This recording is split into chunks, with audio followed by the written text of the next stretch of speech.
Vous êtes sur CCTV Français, bonjour à tous. On commence sans plus tarder avec les titres de cette édition.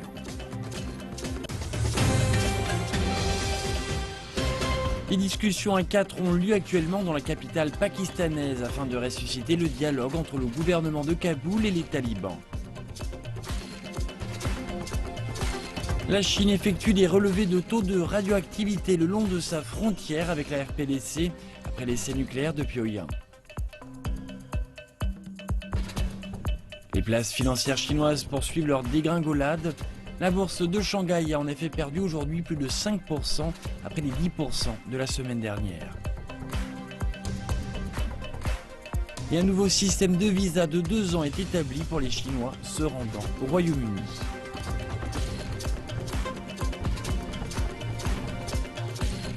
Le célèbre chanteur britannique David Bowie s'est éteint à l'âge de 69 ans, le jour après la sortie de son dernier album.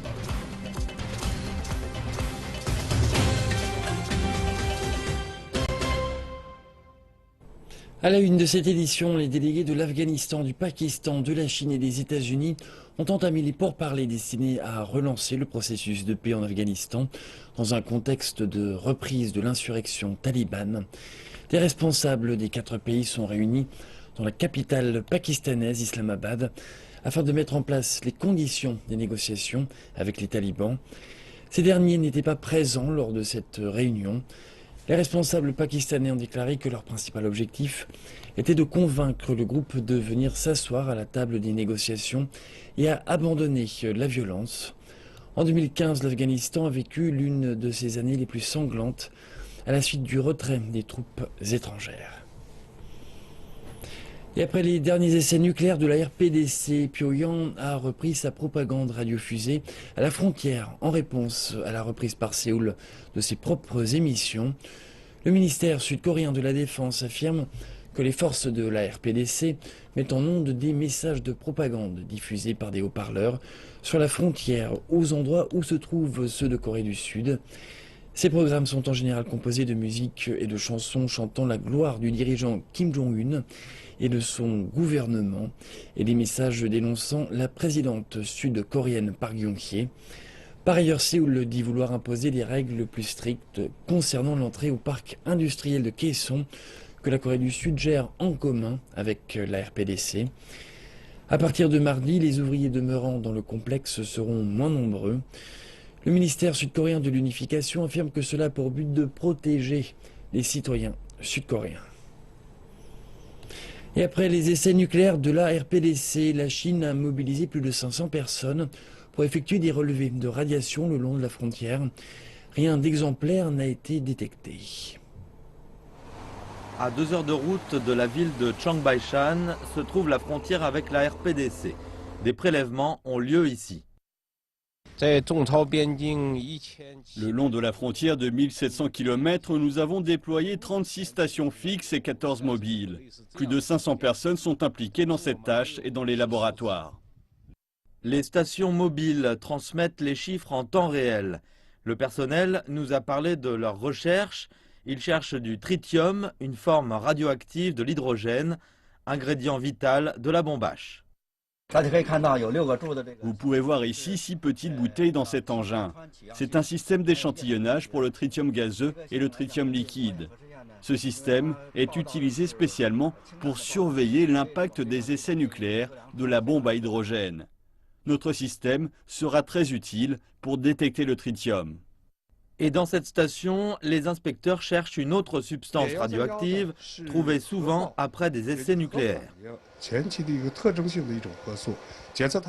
L'iode 131 est le signe d'une réaction nucléaire. En surveillant son taux, nous pouvons vérifier si la qualité de l'air a été affectée par ce polluant, car il peut voyager dans l'air. Des échantillons d'eau et de terre ont été prélevés pour surveiller le taux de radiation. La bonne nouvelle est que les autorités chinoises ont déjà écarté la thèse d'une radiation de masse. Toutefois, elles continuent de surveiller la zone à la recherche de faibles doses de radiation. Pas moins de 30 pays sont engagés dans la lutte contre le groupe État islamique. Intéressons-nous à l'un d'entre eux dont la présence au sol est significative. En février, le Danemark enverra 120 soldats dans la province irakienne d'Al-Anbar. Dans quelques semaines, la formation se déroulera dans une zone de guerre. Mais aujourd'hui, les officiers danois attendent. Les personnes formées seront en fait des soldats irakiens. L'implication du Danemark est bien plus que symbolique. Nous avons de nombreux soldats, des experts en déminage d'engins explosifs improvisés, des spécialistes de l'artillerie et des mortiers, des experts en combat en zone urbaine. Une petite armée, un petit pays peut donc participer à une grande mission. Les hommes de l'armée danoise sont présents sur le terrain depuis 1 an. Ils forment les Irakiens au combat. Ces soldats assureront la 3e relève. En février, le régiment de la garde royale danoise dirigera le déploiement de 120 soldats dans la province d'Al-Anbar en Irak. C'est le cœur du combat contre le groupe État islamique. La base dans laquelle ils seront stationnés et qui se trouve à 158 km de Bagdad est à l'intérieur du territoire du groupe État islamique. Elle est également non loin de la ville clé de Ramadi, à nouveau contrôlée depuis 2 semaines par les forces irakiennes. Mais dans les environs, la bataille continue. Un des aspects de la mission sera de conserver le moral retrouvé. Il s'agira aussi de gagner la confiance depuis la base. Nous les considérons à égalité. En étant gentils avec eux, ils le seront avec nous. Ils savent que nous sommes ici pour les aider. Mais même des unités de forces de protection ne peuvent écarter la menace interne, une attaque émanant du côté irakien. Des risques que les soldats connaissent. Je me suis porté volontaire pour cette mission. Je savais donc quelles pouvaient en être les conséquences. Ma famille a un passé militaire. Je suis la 5e génération d'hommes ayant intégré l'armée royale. Nous y sommes donc préparés. C'est également le cas pour la majorité des Danois, mais une présence à long terme pourrait susciter la controverse. Le risque est qu'on pourrait finir par constater la fragmentation du groupe État islamique de l'intérieur. Mais dans ce cas, nous aurons une guerre civile très grave. Et nous ne savons pas comment y faire face. Mais à l'heure actuelle, l'armée irakienne progresse. Ces soldats de l'armée danoise la prépareront à poursuivre le combat. Les ministres français et grecs des Finances se sont rencontrés dimanche à Paris. Ils ont tous deux fait part de leur satisfaction devant les progrès de l'économie grecque et les plans de sortie de crise de la Grèce. À présent, il est très important pour notre feuille de route que cette première évaluation se termine aussi vite que possible. Car alors seulement, nous pourrons discuter de la dette. Et alors, je pense, la plupart des investisseurs, la plupart des agents économiques, mais également les citoyens, penseront que la Grèce a finalement tourné la page. Ils penseront en d'autres termes que c'est un pays dans lequel vous pouvez investir sur le long terme, que c'est un pays en lequel vous pouvez croire, que c'est un pays qui a une place à part entière dans la famille européenne. Tout pays, mais nous aussi, nous n'avons qu'une seule idée, c'est que les problèmes ayant été abordés et résolus, le Fonds monétaire international ayant apporté là aussi sa contribution à la résolution, la Grèce puisse vivre seule, avec une économie stabilisée, avec une croissance retrouvée, avec une industrie, une agriculture, du commerce, du tourisme qui apporte suffisamment de richesse et d'emplois pour lui permettre de retrouver ce qui est son dû, ce vers quoi elle tend. Et le ministre grec des Finances d'ajouter que pour la recapitalisation des banques grecques, seuls 5 des 25 milliards d'euros alloués par les institutions ont été utilisés. Les deux ministres ont décidé qu'il était temps d'entamer une discussion depuis longtemps attendue sur le devenir de la dette grecque. Plus tôt l'économie grecque sera stabilisée, plus tôt l'Europe pourra souffler et préparer son avenir. Le président chinois Xi Jinping a appelé à la réorganisation des organes de la Commission centrale militaire pour placer le concept de guerre gagnée au centre de leurs nouvelles tâches. Xi Jinping, qui est aussi secrétaire général du comité central du Parti communiste chinois et président de la Commission centrale militaire, a fait ses remarques lundi durant sa rencontre avec les nouveaux chefs des 15 organes en question, comprenant le département conjoint de l'état-major, une commission d'inspection de la discipline et un bureau d'audit. Le président Xi dit que les organes de la commission doivent se concentrer sur les affaires militaires, les guerres et comment surtout remporter les batailles et renforcer sa prise de conscience dans la préparation des guerres. Il est aussi appelé les différents organes à s'adapter aux changements apportés au système de commandement opérationnel, à construire un système de commandement intégré et effectif. La dernière restructuration de l'armée chinoise a réorganisé les 15 organes de la Commission centrale militaire à partir des 4 quartiers généraux qui existaient auparavant. Et c'est la première fois que la commission d'inspection de la discipline a été établie pour évoquer la lutte contre la corruption au sein de l'armée populaire de libération. Les bourses de la Chine continuent leur chute au début de la semaine alors que les inquiétudes sur le ralentissement de l'économie continuent de paniquer les économistes. L'indice composite de Shanghai a baissé de 5,33%, de 169,71 points pour atteindre 3016,7 points. On s'inquiète ici pour l'économie chinoise et la faiblesse de la monnaie qui ont fait chuter l'indice de Shanghai de 10% la semaine dernière.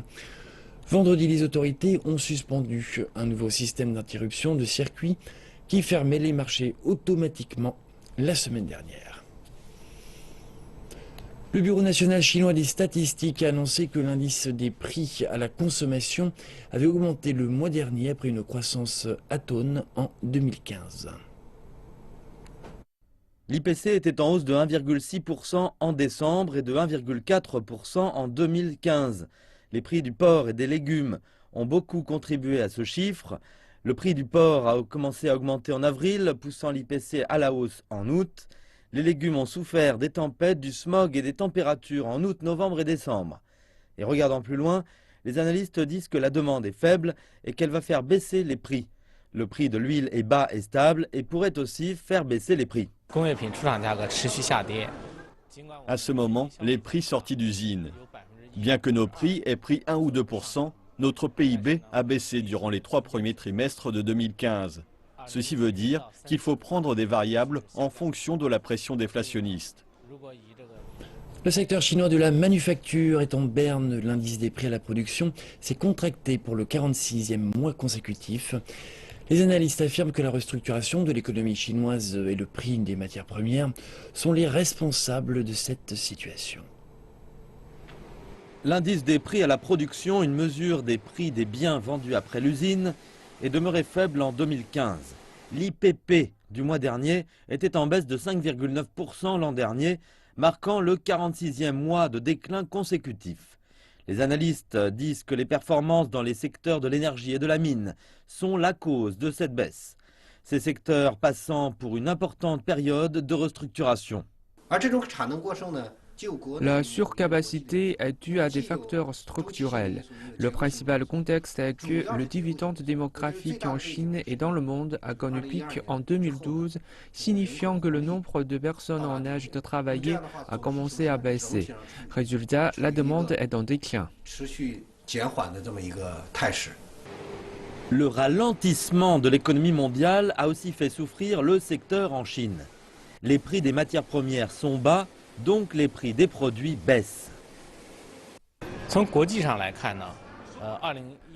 La prévision d'une hausse du dollar a commencé à s'intensifier depuis la seconde moitié de 2014. Depuis que la Chine important en grande quantité ses matières premières, ce déclin a eu un impact négatif sur le prix des produits à la sortie de l'usine.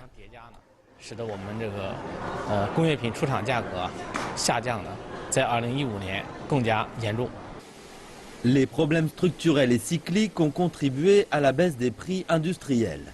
Mais les économistes pensent que cela pourrait augurer d'un avenir plus commerçant dès l'année en cours. Économie chinoise, les économistes semblent dire que les prix à la production ne devraient pas rebondir dans un avenir proche, car la Chine continue de purger ses capacités excédentaires. Et malgré cela, l'indice des prix à la production pourrait repasser dans le vert au second semestre 2016 grâce à la réforme de l'offre. Nous pensons que les prix ont touché le fond en 2015 et que la situation va se prolonger au premier semestre de cette année. Mais elle pourrait se stabiliser au troisième trimestre et une reprise pourrait débuter au second semestre. L'indice des prix à la production pourrait repasser au-dessus de zéro et quitter la zone négative. Quels sont nos choix? Il n'existe qu'une voie possible. C'est seulement en nous débarrassant des surcapacités, en enterrant ces sociétés zombies, que l'indice des prix à la production pourra retourner en territoire positif. Le CES, le célèbre salon de l'électronique, est le lieu de présentation des dernières innovations technologiques et se déroule chaque année au mois de janvier à Las Vegas. En 2016, on a pu constater une présence massive d'entrepreneurs chinois. Un réfrigérateur fonctionnant sous le système Android et venant de l'entreprise chinoise Haier. Plus de 20 nouveaux modèles d'ordinateurs dévoilés par le géant chinois de l'informatique Lenovo. Et cette année, lors du CES, des entreprises chinoises et des entrepreneurs ont représenté plus d'un tiers du nombre total d'exposants. De nombreux Chinois viennent ici pour y trouver davantage d'opportunités. Le cœur et l'âme de la présence chinoise vient d'entrepreneurs comme Wu Ziyun qui a lancé son entreprise de fabrication de téléphones mobiles à l'âge de 18 ans. 10 ans plus tard, elle effectue son premier voyage au CES pour vendre les scooters en équilibre de sa compagnie. Elle a reçu des commandes pour 10 000 pièces. Wu a mis l'accent sur l'obtention des certifications de qualité internationales dans l'espoir de rétablir la pauvre image des scooters chinois qui ont récemment provoqué des incendies. Nous devons nous concentrer sur la qualité pour faire savoir à la population du monde entier que la qualité chinoise n'est pas mauvaise, elle est bonne. Et quand des scooters provoquent des incendies, les habitations prennent feu et des gens vont mourir. C'est très dangereux. C'est de la responsabilité du fabricant que de garantir la qualité et la sécurité. Et d'autres entreprises chinoises ont vraiment cloué les participants. 2000 œufs en réalité virtuelle de chez Deepon se trouvent dans des centres commerciaux de Chine.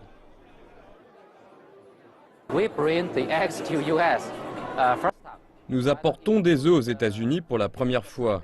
Durant les 3 jours du CES, nous avons déjà eu de nombreuses commandes pour ces œufs. Au CES, 10 clients ont commandé au total 1000 pièces.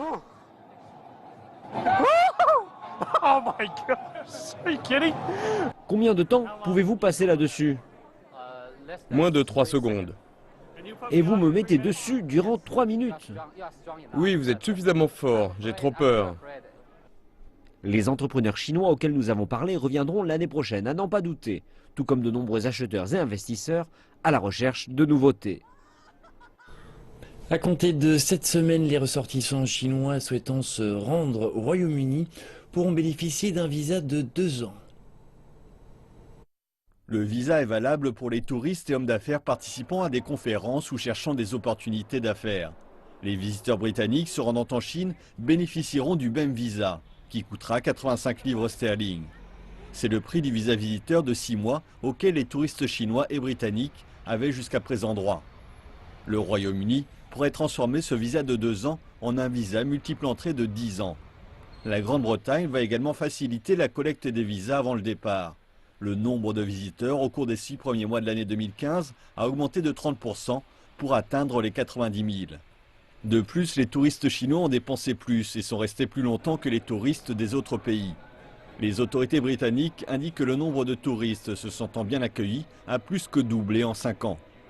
Le secteur touristique est le 7e secteur d'activité de la Grande-Bretagne, avec un poids de 50 milliards de dollars. Et avec ces nouveaux visas, l'amour de la Chine pour la Grande-Bretagne ne devrait pas faiblir. C'est la croissance du marché chinois lui-même qui est déjà le plus gros marché à l'export du monde. Donc oui, nous voulons être compétitifs. C'est une bonne nouvelle, c'est vraiment un pas en avant. Cela va nous permettre d'être compétitifs. Notre visa fait partie de notre offre aux touristes chinois. Le film The Revenant a été le grand gagnant de la cérémonie des Golden Globes qui s'est déroulée dimanche. Revenons tout de suite sur les grands moments de cette soirée.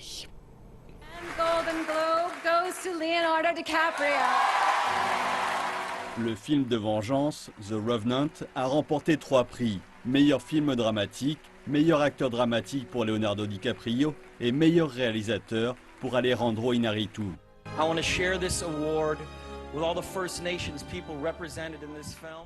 Je veux partager ce prix avec tous les Amérindiens représentés dans le film et toutes les communautés indigènes autour du monde. Il est temps que nous reconnaissions notre histoire et que nous protégions nos terres indigènes des intérêts des corporations et des gens qui sont là pour les exploiter. Il est temps que nous écoutions votre voix et que nous protégions la planète pour les futures générations. Merci beaucoup. Le prix de la meilleure comédie ou comédie musicale est allé à Seul sur Mars. Et Matt Damon, qui joue le rôle titre de ce film, qui raconte l'histoire d'un homme piégé sur Mars, a remporté le prix du meilleur acteur dans une comédie.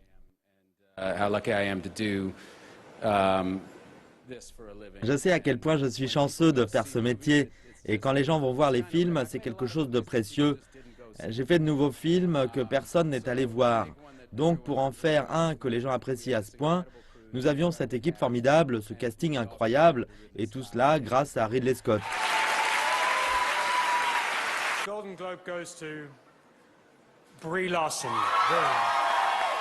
L'actrice montante Brie Larson a battu Cate Blanchett pour le prix de la meilleure actrice dans un film dramatique, grâce à son rôle de jeune femme retenue prisonnière avec son fils pendant des années dans Room.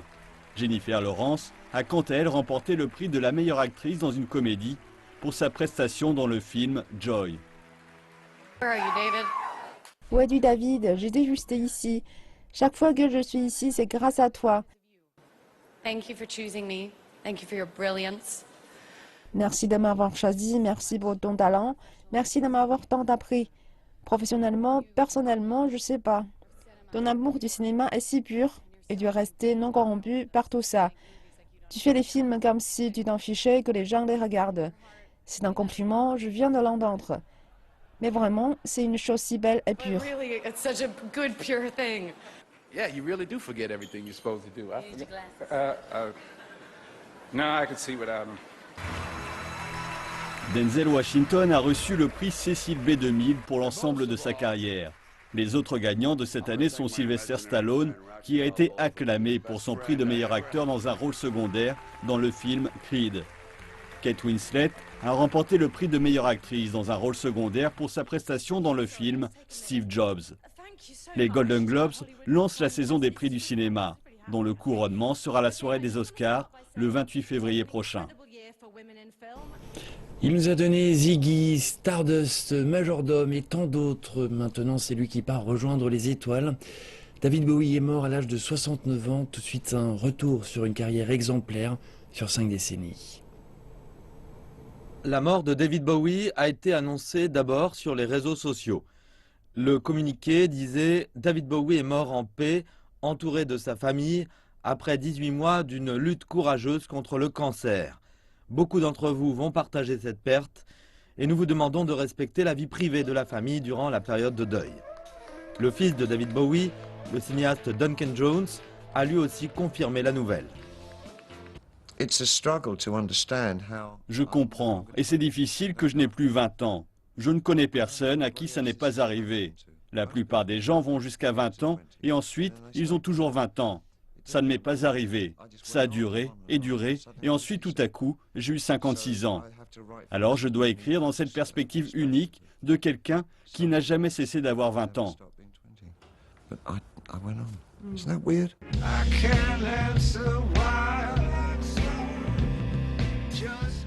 Au cours de ses 50 ans de carrière, l'auteur, compositeur, interprète, mais aussi producteur de rock, hard rock, pop, dance, punk, soul ou encore musique électronique, a sorti 25 albums.